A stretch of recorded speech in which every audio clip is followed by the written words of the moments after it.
That's so helpful to hear. And, what I always tell parents is that the bottom line is, if you care about public education, that shouldn't impact the choice you make for your own child. You shouldn't sacrifice the well-being of your child because you have this idealistic goal that you might be hurting public school by withdrawing your child. Withdraw your child and find other ways that you can contribute by maybe tutoring a kid at the library or getting involved in equitable school choice. I mean, there are other ways to make an impact, but I think in some ways the best way to be a futurist is really just to meet the present moment. What's the best education for kids right now, and how can we ensure that everyone has access to it and their other needs are met too?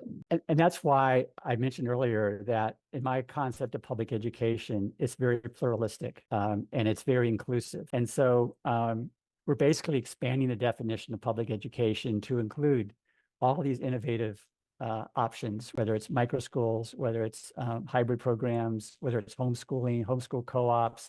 All the innovation that's happening is all part of a 21st century public education system.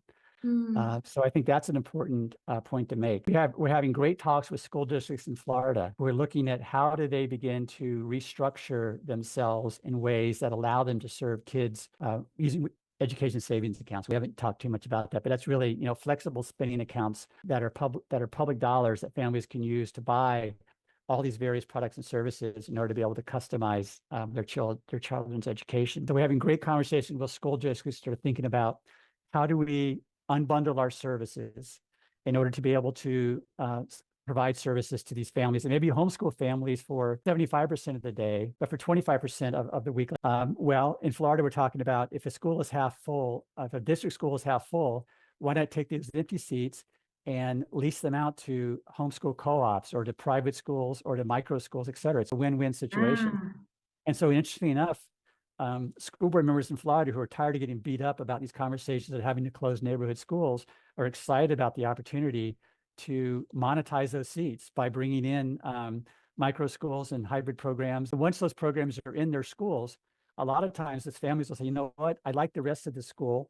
I'm happy with my micro program, but maybe I also want to take some more courses from the regular district school. So it becomes a win-win opportunity. So that's the kind of shift in thinking. Once it becomes, oh my God, I need to protect my market share, and you shift to, oh my goodness, how do I help kids? And how do I deal with this changing environment, with this new paradigm, with this third era of public education?